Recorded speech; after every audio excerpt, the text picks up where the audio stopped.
जी भ्राताश्री। पांचाली तो अब सचमुच थक चुकी है और मेरे अनुज भी।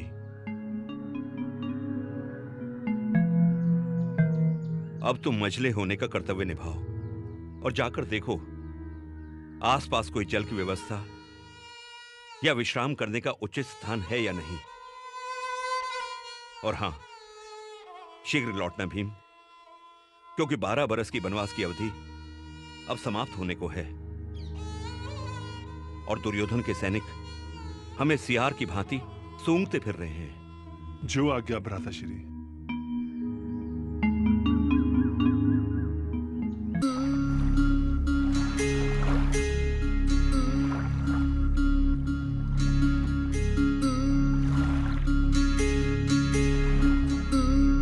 ये क्या कर रहे हो?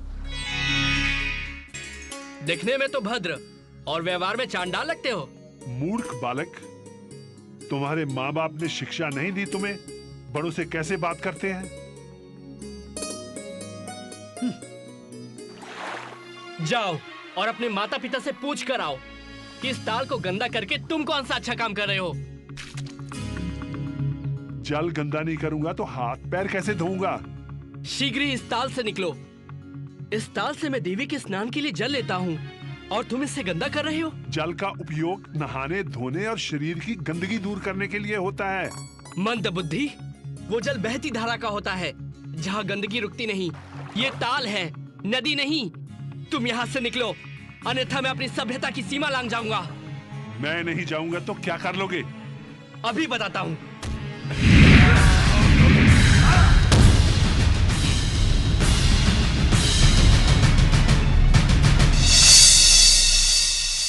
मैं बच्चों पे हाथ नहीं उठाता, किंतु तुमने सारी सीमा तोड़ दी। तुम्हें तो सभ्यता सिखानी ही पड़ेगी।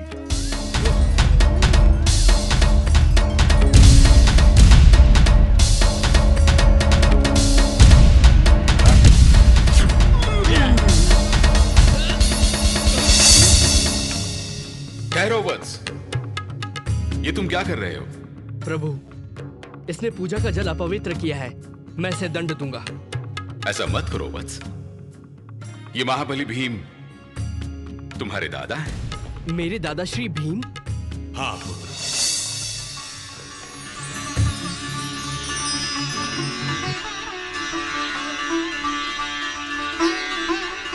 मुझे क्षमा कीजिए दादाश्री, मुझे क्षमा कीजिए। तुम मेरे पौत्र हो, मेरे घटोत्कच के पुत्र। हाँ हाँ दादाश्री, मुझसे अनजाने में ऐसा अपराध हुआ है जिसकी कोई क्षमा नहीं। नहीं पौत्र नहीं, भूल मुझसे भी हुई है। मैंने भी बड़े होने का कोई अच्छा परिचय नहीं दिया। मेरे लिए मात्र जल था और तुम्हारे लिए पूजा का स्थल, इसलिए भूल जाओ जो भी हुआ। कैसे भूल जाऊं दादाश्री? मैंने अपनी शक्ति का दुरुपयोग किया, वो भी अपने दादाश्री पर। मुझे इसके लिए अपने आप को दंड देना होगा। नहीं पौत्र नहीं, मैंने तुम्हारा बाल्यकाल नहीं देखा। हर पौत्र बाल्यकाल में अपने दादा पे हाथ उठाता है। मन मैला न करो पौत्र, हमारा मिलना शायद इसी प्रकार लिखा था।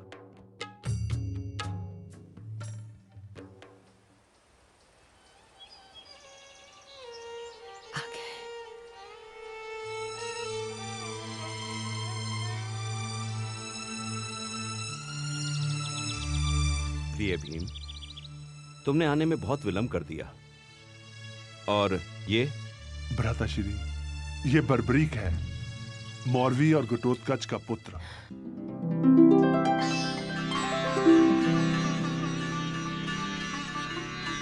और बर्बरीक, ये तुम्हारे बड़े दादा युधिष्ठिर, प्रणाम। दादा अर्जुन, प्रणाम। नकुल सहदेव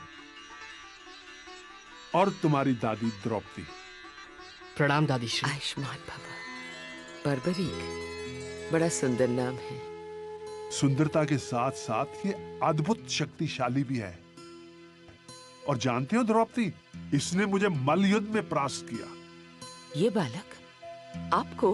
हाँ द्रौपदी, ये यहाँ वन में सिद्धियां प्राप्त करने आया था और मेरी इससे भेंट हो गई। पुत्र बर्बरिक, तुम्हारी दादी श्री हिडिंबा, माताश्री और पिताश्री कैसे हैं? दादाश्री, जब से मैं श्री कृष्ण से शिक्षा प्राप्त करके निकला हूं तब से उनके दर्शन नहीं हुए। लेकिन ये विदित है कि वो सदैव पिताश्री और आप सबकी चिंता में लगी रहती हैं। घोड़े के टापों की आवाज।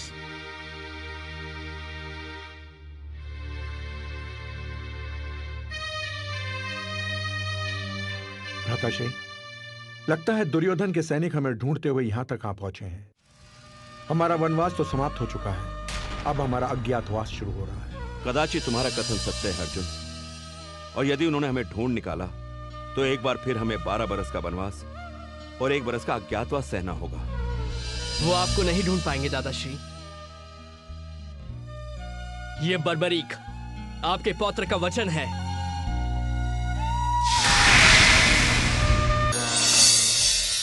ओम नमः। आंखें खोलो पुत्र।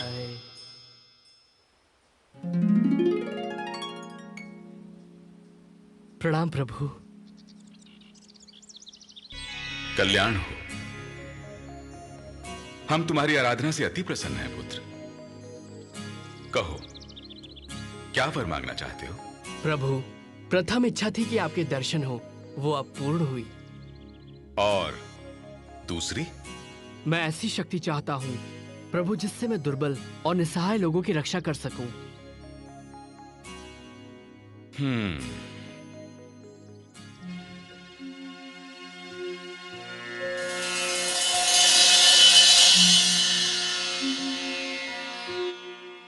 इन्हें स्वीकार करो पुत्र। ये बाण बहुत अचूक बाण है।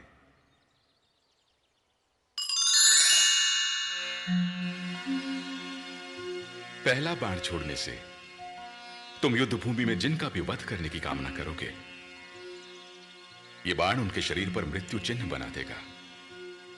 दूसरे बाण के चलने से जिन जिन के शरीरों पर मृत्यु चिन्ह बने हैं, ये उनका वध कर देगा। तथा तीसरा बाण समस्त सृष्टि का विनाश कर देगा। किंतु ध्यान रहे पुत्र, इन बाणों का कभी दुरुपयोग मत करना। स्मरण रहे, तुम सदैव दुर्बल का साथ दोगे, हारे का सहारा बनोगे। जो आज्ञा प्रभु।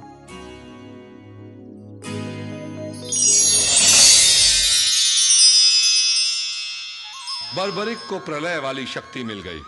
इन 3 बाणों की सहायता से वो विश्व भर की सेना को अकेले समाप्त कर सकता था। पांडव द्रौपदी के साथ अपना 1 वर्ष का अज्ञातवास पूरा करने महाराज विराट की राजधानी पहुंच गए।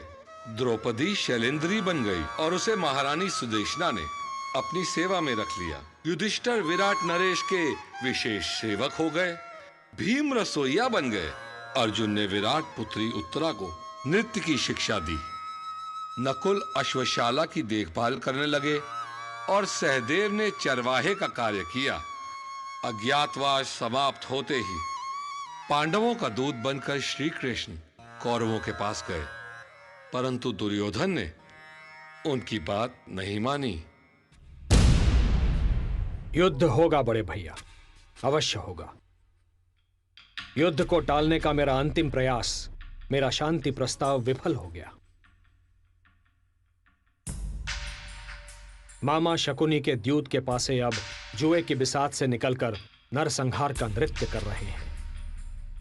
हस्तिनापुर नरेश धृतराष्ट्र ने नेत्रहीनता को अपना रक्षा कवच बना लिया है और पुत्र मोह के कारण वो अपना राजधर्म भूल चुके हैं। मैंने आप पांडवों के लिए केवल 5 गांव मांगे थे, किंतु दुर्योधन ने कहा कि 5 गांव तो क्या, वो सुई की नोक के बराबर भूमि भी नहीं देगा।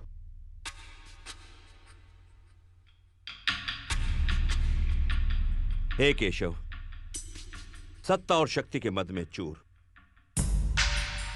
अनुज दुर्योधन चाहे कुछ भी कहे, किंतु पांडवों की ओर से अंतिम निर्णय लेने का अधिकार मैं आपको सौंपता हूं माधव। प्रश्न अब केवल न्याय संगत अधिकार का नहीं है महाराज, अब प्रश्न है धर्म का। और मैं तो सदैव धर्म के हित की बात करूंगा और यही कहूंगा कि हे सर्वश्रेष्ठ धनुर्धर, उठाओ अपना गांडीव। हे गदाधारी भीम, उठाइए अपनी गदा। हे धर्मराज युधिष्ठिर, उठाइए धर्म की ध्वजा। जब जब राजनीति करने वाले लोग असंवेदनशील होंगे तब तब शस्त्र उठेगा। ये युद्ध होगा सत्य और असत्य का, न्याय और अन्याय का, धर्म और अधर्म का। इसलिए ये धर्म युद्ध है, जिसके लिए धर्म क्षेत्र कुरुक्षेत्र चुना गया है। अर्थात ये युद्ध तो होगा ना वासुदेव? निस्संदेह पांचाली। हे मधुसूदन, अंतिम सांस लेती मेरी प्रतिशोध की ज्वाला को आपने पुनर्जीवित किया है। हे नरश्रेष्ठ, ये आपका वचन है, आश्वासन मात्र नहीं।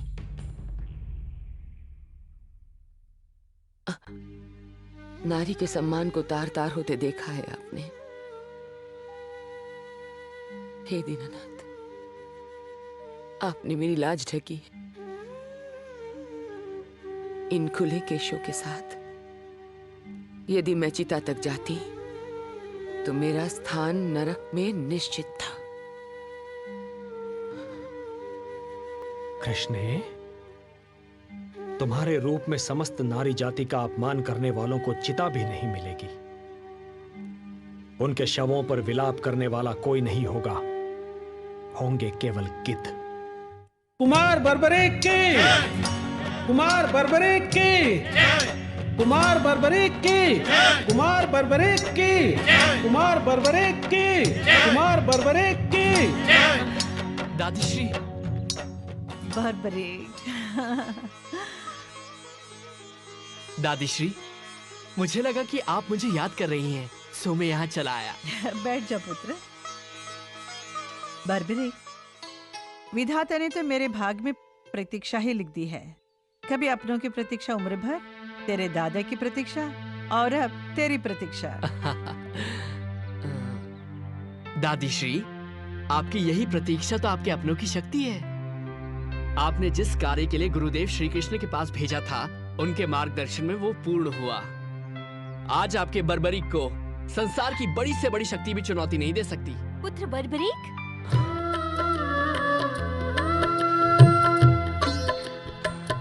प्रणाम माते। आयुष्मान भव पुत्र। क्या तुम्हें मेरी सुध कभी नहीं आई? मैं दिन रात तुम्हारी ही चिंता में थी। आप मेरी जननी हैं। ऐसा हो सकता है कि मैं अपनी जननी को भूल जाऊं? आप, दादी तथा पिताश्री सब मेरे हृदय में बसे हुए हैं। पुत्र, जिस कार्य हेतु वासुदेव ने तुम्हें गुप्त क्षेत्र भेजा था, वो पूर्ण हुआ? हाँ माते, गुरुदेव के आशीर्वाद से देवी ने प्रकट होकर मुझे सिद्धियां प्रदान की। धन्य है माता। दादी, वन में मेरी दादाश्री, दादी द्रौपदी तथा समस्त पांडव कुल से भेंट हुई। अच्छा, तो तुम्हें उनके दर्शन प्राप्त हुए? हाँ दादीश्री, वो कह रहे थे कि उनका अज्ञातवास चल रहा है। यदि किसी ने उन्हें देख लिया तो उन्हें फिर से वनवास जाना पड़ेगा। हाँ पुत्र, अज्ञातवास के पश्चात भी कौरवों ने पांडवों को नहीं स्वीकारा। मैं समझा नहीं दादीश्री। राजपाट की लड़ाई में पांडव कौरव में लड़ाई छिड़ गई है। छल बल कौरव का धर्म है, पांडव का सत्य अहिंसा कर्म है। कृष्ण शांतिदूत बनकर मध्यता करने गए, किंतु दुर्योधन ने उनकी एक न सुनी। ये तो अन्याय है। युद्ध की तैयारी हो चुकी है। इधर केवल 5 पांडव, तेरे पिता और श्री कृष्ण हैं।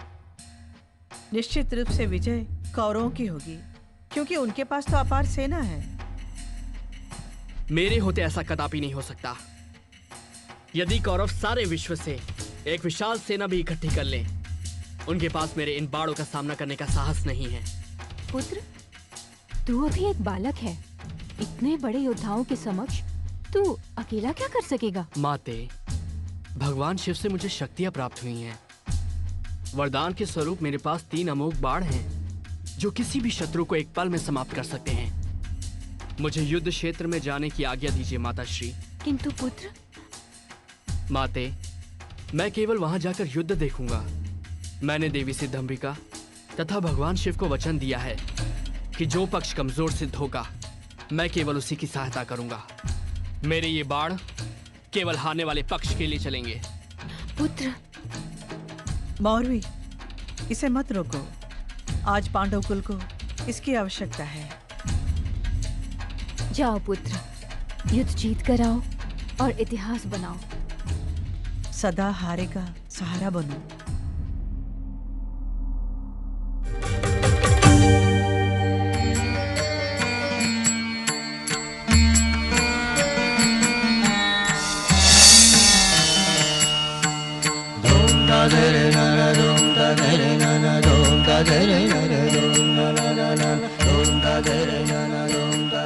युवक, पता नहीं तुम मित्र हो या शत्रु, किंतु वीरता तुम्हारे अंग अंग से झलकती दिखाई पड़ती है। तुम यहाँ किस पक्ष को अपना समर्थन देने आए हो? मैंने कोई निर्णय नहीं लिया है। इस समय तो मैं युद्ध को निकट से देखने की अनुमति लेने आया हूँ।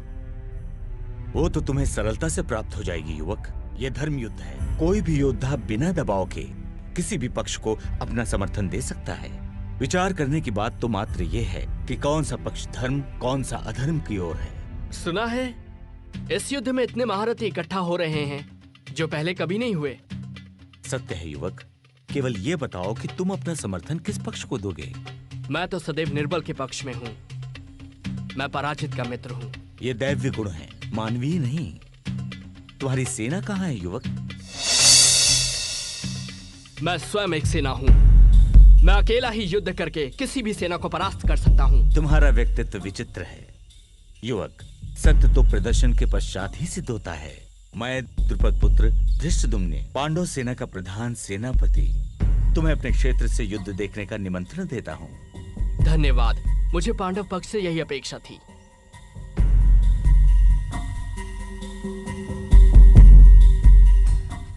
दुर्योधन ने अपनी सेना के महारथियों से प्रश्न किया है कि उनमें से कौन कितने दिनों में सेना समेत पांडवों का वध कर सकता है।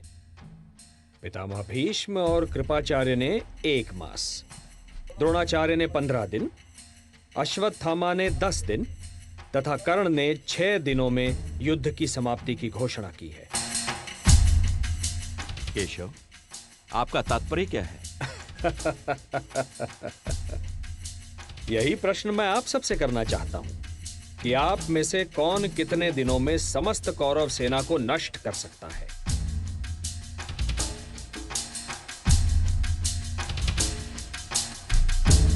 वासुदेव, पितामह भीष्म और अन्य महारथियों का युद्ध से पहले ही विजय की घोषणा करना निराधार है। और हमारे शिविर में ऐसे ऐसे योद्धा हैं जिन्होंने कभी पराजय का स्वाद नहीं चखा, और यदि चाहें तो अकेले ही सारे कुरु सेना का नाश कर सकते हैं। और हे वासुदेव, जहां स्वयं आप हैं वहां पराजय का तो प्रश्न ही नहीं उठता है। और फिर भी अगर चित्त की शांति के लिए आप जानना चाहते हैं तो सुनिए वासुदेव, महादेव की सौगंध, जब मेरे बाणों की वर्षा होगी तो अग्नि बरसेगी, और वो अग्नि कुरुसेना और सेनापतियों को यूं जलाकर भस्म कर देगी जैसे ग्रीष्म ऋतु सूखी हुई घास को जलाकर राख कर देती है। महाराज, एक विचित्र युवक आया है। उसकी बातों में बड़बोलापन है, किंतु उसके मुखमंडल पर छलकता आत्मविश्वास उसकी कही गई इस बात को सत्य साबित करता है। वो कहता है कि मैं अकेले ही युद्ध क्षेत्र में समस्त सेना को समाप्त कर सकता हूं।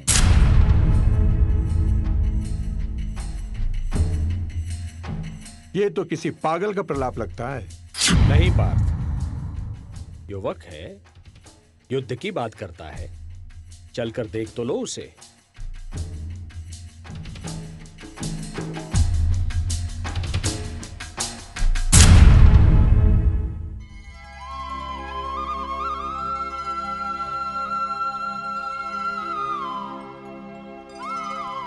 युवक,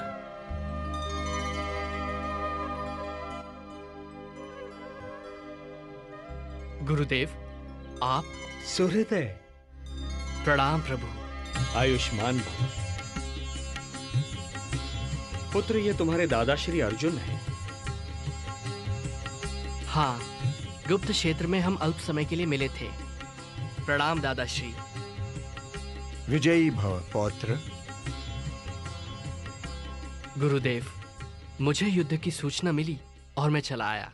हाँ वत्स, युद्ध की घोषणा हो चुकी है।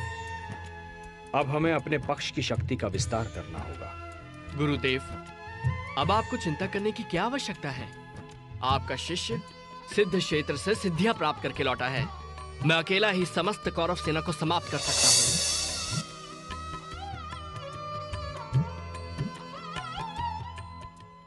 गुरुदेव, यह है मेरी साधना का प्रसाद जो मुझे देवी सिद्धंबिका और भगवान शिव ने दिए हैं।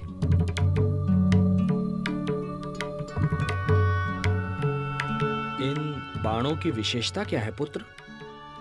पहला बाण जब चलेगा तो जिन लोगों के वध की मैं कामना करूंगा, ये उन पर मृत्यु चिन्ह बना देगा। पौत्र, ये कुछ अतिशयोक्ति नहीं लगती?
इस वृक्ष के सारे पत्ते मेरे लक्ष्य पर हैं गुरुदेव।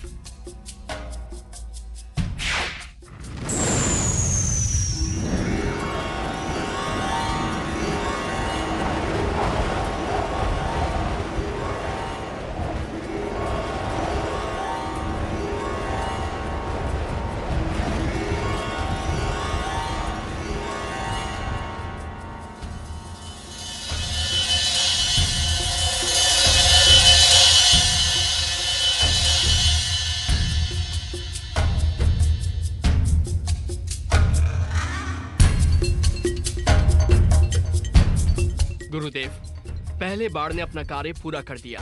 पुत्र, तुम्हें विश्वास है कि सारे पत्तों पर चिन्ह लग गए हैं? हाँ गुरुदेव।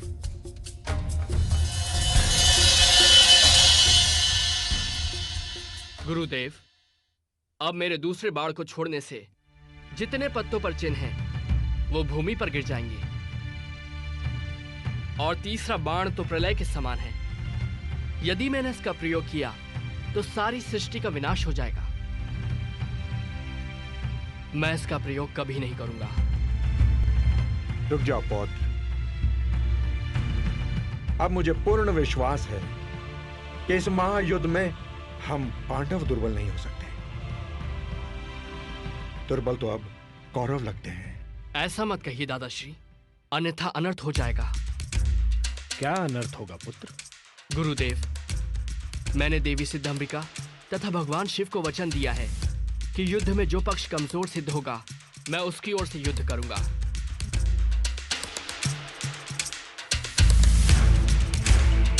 तो इसका अर्थ यह हुआ पौत्र कि बीच युद्ध में भी आप हमारे शत्रु का पक्ष ले सकते हो। हाँ दादाश्री, यदि युद्ध में कौरव पक्ष कमजोर सिद्ध हुआ तो देवी को दिए वचन के अनुसार मुझे उनकी ओर से ही युद्ध करना पड़ेगा। चलो पौत्र, विश्राम कर लो। क्षमा करें गुरुदेव, मैंने निर्णय लिया है कि युद्ध क्षेत्र से बाहर रहकर ही युद्ध देखूंगा।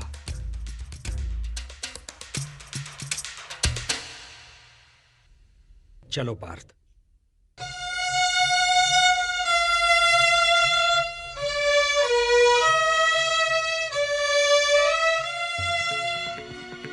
हे केशव, हे जनार्दन, इस युद्ध में तो हमारी विजय निश्चित है। निस्संदेह, किंतु जो मैं अभी सुनकर आ रहा हूं उसका अर्थ यह है कि पहले हमें पराजय की सीमा तक पहुंचना होगा। और पराजय का अर्थ है पांडवों में से 2-3 की मृत्यु और पांडव सेना का विनाश। पराजय? मैं कुछ समझा नहीं केशव। पार्थ, यदि हम कौरव सेना का नाश कर दें और विजय की ओर चलें, तो बर्बरीक अपने 2 ही बाणों से अपने विजय उल्लास को पराजय में बदल देगा। तो अब क्या करें?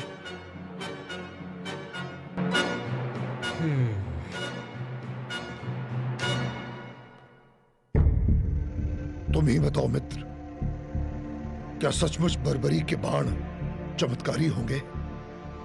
अवश्य मित्र। यदि वो बाण महादेव ने स्वयं बर्बरीक को दिए हैं, तो निश्चित ही वो चमत्कारी होंगे।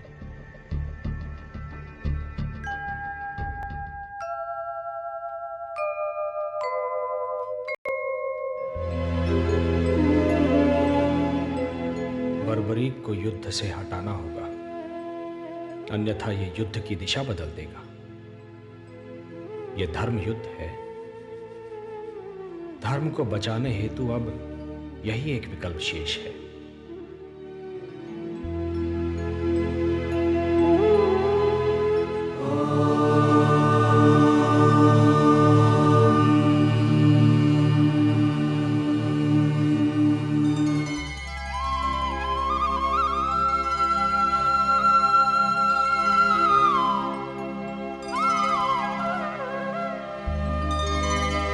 सूर्योदय।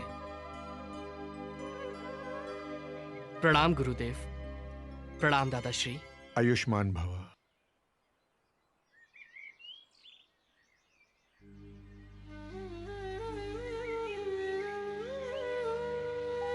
प्रभु, आप शांत क्यों हैं? क्या चिंता है आपको? पुत्र, कल से युद्ध शुरू हो जाएगा। देखें, निर्णय की ओर जाता है। मेरे होते आपको चिंता करने की कोई आवश्यकता नहीं है। यदि कौरवों के पक्ष में युद्ध जाता देखा, तो मात्र 2 क्षण में ही मैं सारे योद्धाओं को समाप्त कर दूंगा। मैं तुम्हारी शक्ति से परिचित हूं पुत्र, और यह भी जानता हूं कि तुम्हारी हम में अनन्य भक्ति है। किंतु क्या प्रभु? पुत्र, आज शुक्ल फाल्गुन द्वादशी है। आज की महिमा दुगनी हो जाती है। किंतु मुझे बताइए प्रभु, मैं आपके दिए हर आदेश का पालन करूंगा। वत्स सूर्योदय, युद्ध से पूर्व चंडी एक बलि चाहती है, और बलि उसी की चढ़ाई जाएगी जो अतुलित बलशाली होगा। इसमें चिंता किस बात की है प्रभु? चिंता इस बात की है वत्स कि इस पृथ्वी पर 3 ही ऐसे वीर हैं जिनकी बलि स्वीकार होगी। मैं, तुम या अर्जुन। नारायण नारायण। केशव,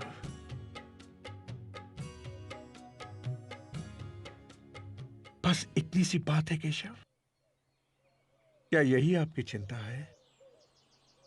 तो है जनार्दन, इस बलि के लिए मैं अपने आप को प्रस्तुत करता हूं केशव, अपने आप को। तुम ये नहीं कर सकते पार्थ, ये धर्म युद्ध है। यदि एक भी पांडव कम हो जाएगा तो ये युद्ध धर्म युद्ध नहीं कहलाएगा। बस एक ही मार्ग शेष है।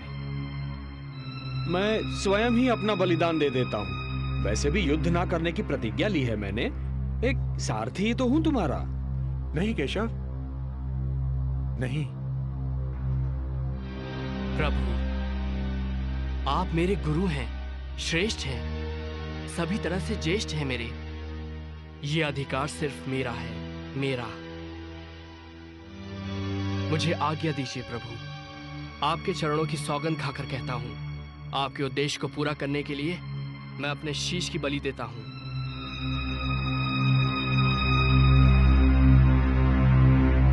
प्रभु, ये कार्य करने से मेरे वंश की कीर्ति बढ़ेगी, ये सौभाग्य मैं अपने हाथों से नहीं जाने दूंगा प्रभु।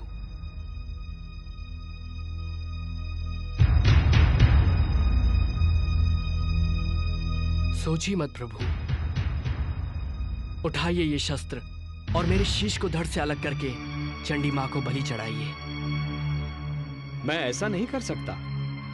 यदि मैंने ऐसा किया तो यह बलिदान नहीं होगा, हत्या होगी।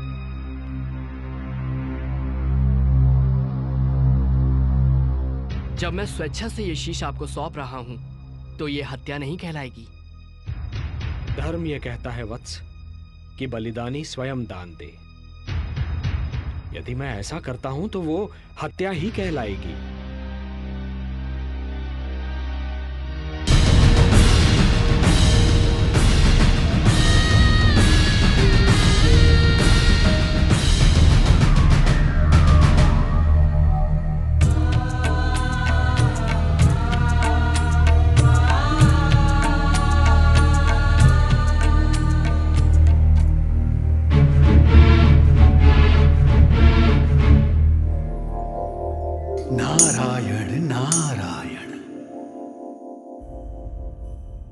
पुत्र घटोत्कच, अब युद्ध का कोई विकल्प नहीं। धर्मराज, घटोत्कच पुत्र बर्बरीक ने श्री कृष्ण के कहने पे अपना शीश दान कर दिया।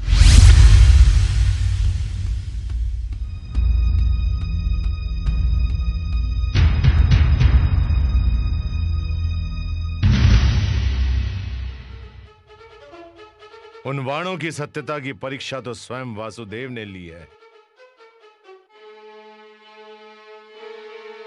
इसमें तनिक भी संदेह नहीं कि वे बाण क्षण में पूरे युद्ध को समाप्त कर सकते हैं। अर्थात इसका तात्पर्य ये हुआ और हम बिना युद्ध किए ही हार जाएंगे। अरे भांजे, तुम सदैव विपरीत ही क्यों सोचते हो? क्यों मामा श्री, दुशासन सत्य ही तो कह रहा है। अरे भांजे, अभी अभी ज्ञात हुआ है कि भीम के पौत्र बर्बरीक ने कृष्ण के कहने पर अपना शीश दान कर दिया है।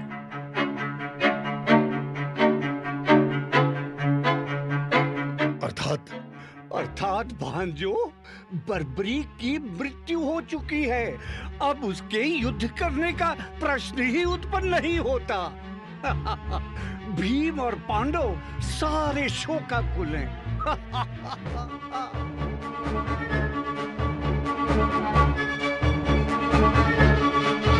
अवश्य इसमें भी कृष्ण का कोई उद्देश्य होगा।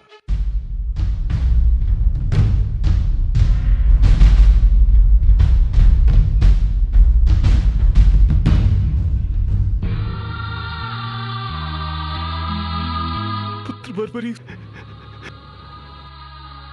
पौत्र, ये तूने क्या किया? वासुदेव, ये आपने उचित नहीं किया। अब मैं हिडिंबा और मौरवी को क्या उत्तर दूंगा?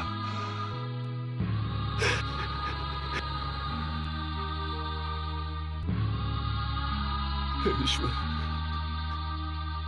ये तेरी कैसी लीला है? कौन सा पाप किया था मैंने? इससे तो अच्छा होता पुत्र बर्बरीक से पहले मुझे ही मृत्यु आ जाती। कम से कम ये दुख तो नहीं सहना पड़ता। ये आपने क्या किया वासुदेव? और इसके पीछे आपका क्या उद्देश्य है? बोलिए ना केशव।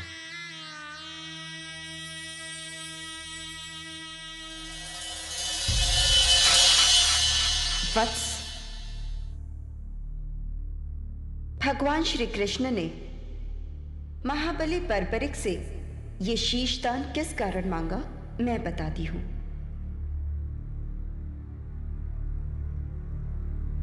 ब्रह्मदेव द्वारा घमंड करने पर इन्हें यह श्राप दिया गया कि अगले जन्म में जब पृथ्वी पर धर्म की रक्षा के लिए युद्ध होगा, तब श्री कृष्ण के द्वारा इन्हें मोक्ष प्राप्त होगा।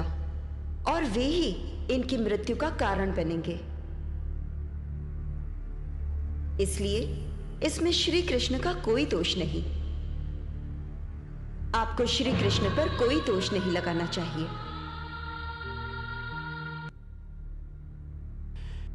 हे केशव, मुझे क्षमा करें, क्षमा करें।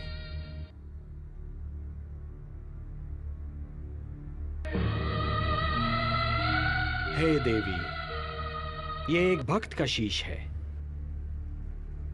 इसे अमृत से सींचो और अजरामर बना दो।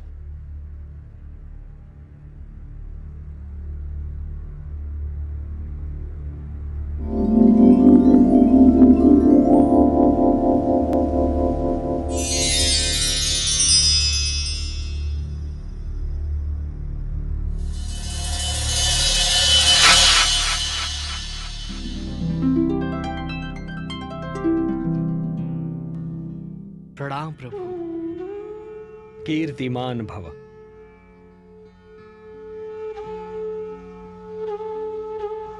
पुत्र बर्बरीक,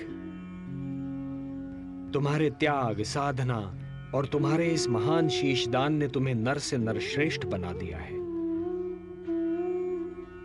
तुम जैसा महात्मा केवल सृष्टि के कल्याण के लिए आता है। आज मैं तुम्हें अपना वो नाम देता हूं जो माता यशोदा ने स्वयं मुझे दिया था, श्याम। नारायण नारायण। और तुम्हें मैं अपनी सारी शक्ति भी प्रदान करता हूं। कलयुग में तुम्हें लोग श्याम के नाम से पुकारेंगे। जय श्री श्याम, जय श्री श्याम, जय श्री श्याम, जय श्री श्याम। वत्स, अपनी इच्छा मुझे बताओ। हे नारायण, हे श्याम, मेरी 2 इच्छाएं हैं। प्रथम इच्छा, मेरी देह को आपके हाथ से अग्नि मिले, और मेरी दूसरी इच्छा, मैं महाभारत का युद्ध देखने आया था, मैं वो देखना चाहता हूं। तुम्हारी दोनों इच्छाएं पूर्ण होंगी वत्स। तुम्हारे इस शीश का कभी अंत नहीं होगा।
कुरुक्षेत्र के युद्ध में पांडवों की जीत हुई और कौरवों की हार।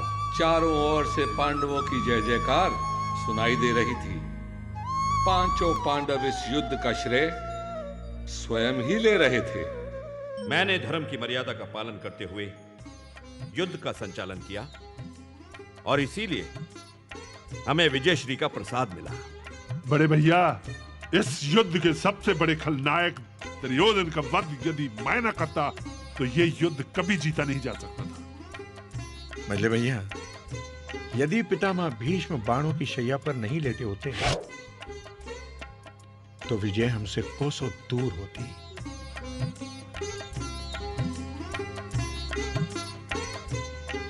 किस बात पर इतना विवाद चल रहा है? कृष्ण, तुम ही बताओ कि इस युद्ध में विजयश्री का मुकुट किसके शीश पे रखना चाहिए? ये तो बड़ा विकट प्रश्न है भीम भैया। इसका उत्तर मैं कैसे दे सकता हूं? मैं तो केवल पार्थ का सारथी था। हाँ, लेकिन एक महान योद्धा है जिसने ये सारा युद्ध देखा है। उस महादानी, उस शीशदानी से अवश्य पूछ सकते हैं। चले? चलिए।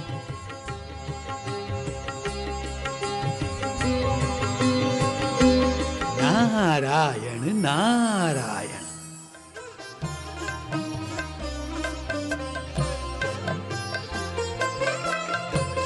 प्रणाम प्रभु।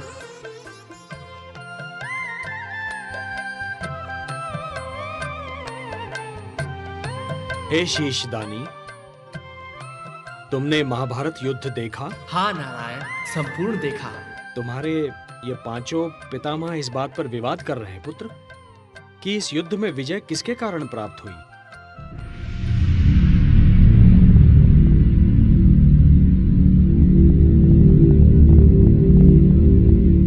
सोच समझकर उत्तर देना पौत्र।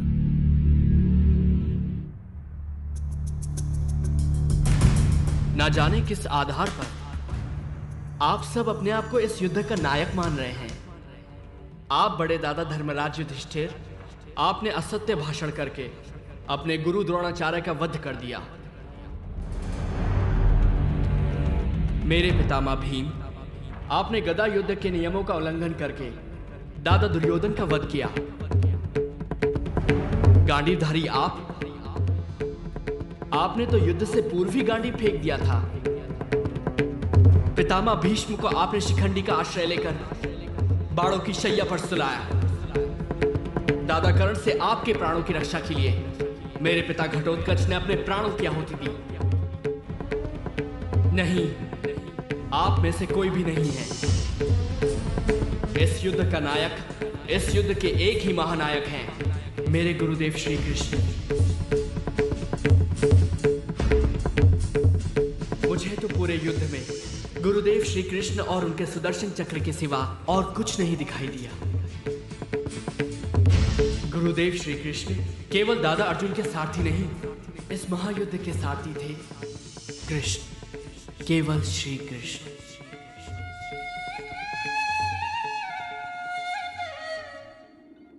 हे वासुदेव, हे केशव, हमें क्षमा कीजिए। अहंकार विवेक का शत्रु होता है।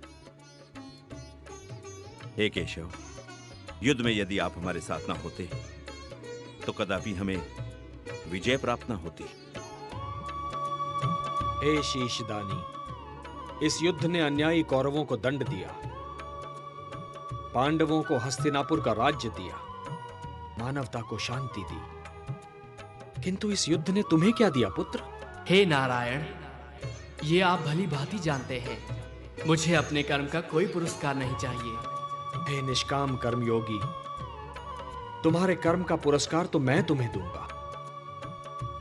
कलयुग में तुम मेरे ही नाम से जाने जाओगे और मेरी सारी शक्तियां तुम में निहित होंगी।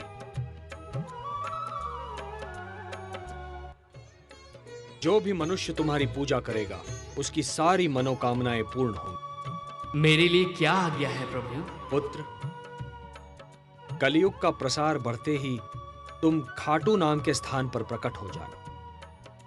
वहां की भूमि अत्यंत पवित्र और पावन है। खंडेला का राजा अत्यंत धार्मिक प्रवृत्ति का है। जब तक यह पृथ्वी है पुत्र, जब तक सूर्य चंद्रमा है, जब तक ये सारे नक्षत्र हैं, तुम लोगों के लिए पूजनीय और वंदनीय होगे। तुम्हारे शीश की पूजा होगी पुत्र। तुम श्याम नाम से जाने जाओगे और हारे का सहारा बनोगे। ओम नमो भगवते वासुदेव।